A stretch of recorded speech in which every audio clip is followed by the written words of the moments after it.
He was known as the friendly man on the block, always smiling, always carrying candy for the neighborhood kids. But behind that mask was one of the most sadistic serial killers in American history. A quiet home in Houston, once filled with laughter, now remembered as a mass grave for forgotten souls. This isn't just a murder case. It's a story of manipulation, silence, and a monster hiding in plain sight. Dean Corll, the Candy Man, and the horror that shook a nation. He used to hand out candy to kids. They called him the Candy Man. But behind that gentle smile hid one of the bloodiest nightmares in American criminal history. Dean Corll, the quiet man from Texas, along with 2 teenage accomplices, murdered at least 28 young boys. A killing spree that lasted 3 years, right under everyone's nose. Before he became known as the Candy Man, Dean Corll had a seemingly normal childhood. Born in 1939 in Indiana, he grew up in a strict but ordinary household. His family later moved to Houston, Texas, where his mother started a candy company. Dean worked there and became known for giving free candy to local kids, a gesture that earned him the nickname. But behind that friendly smile was a man hiding dark urges that would soon shock the nation.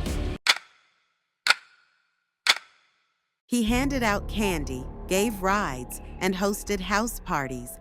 Corll was seen as a nice guy by many neighborhood teens, but that was just a facade. He slowly manipulated 2 teenagers, David Owen Brooks and Elmer Wayne Henley Jr., luring them with promises of money and drugs to help him bring boys back to the house of death. Corll had a long wooden board with restraints where he tied up victims like they were crucified. He tortured them using whips, wires, plastic tubes, before killing them by strangulation or gunshot. Bodies were buried in multiple places: his home, a lakeside boat shed, and empty lots in High Island.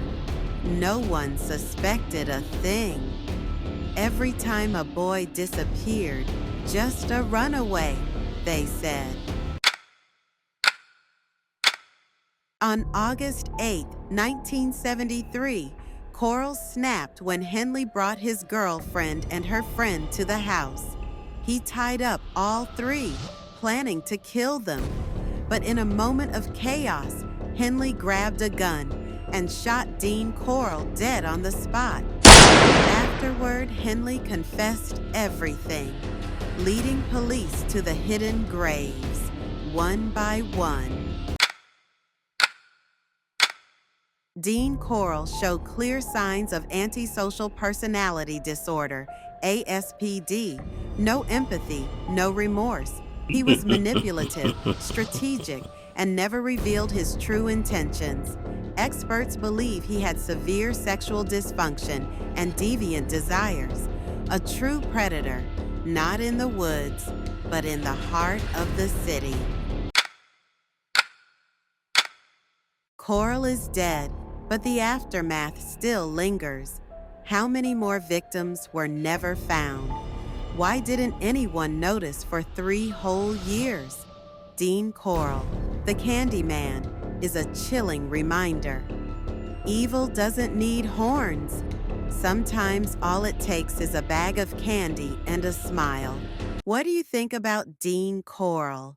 Was he a product of a broken childhood, or simply born a monster? If Elmer Wayne Henley hadn't pulled the trigger, how many more lives would have been lost? And why did the community stay silent for so long? Let us know your thoughts in the comments below. We'd love to hear your perspective. If this story made you think, Don't forget to like, share, and subscribe to the channel for more shocking true crime stories. Thank you for watching all the way to the end. See you in the next criminal case file.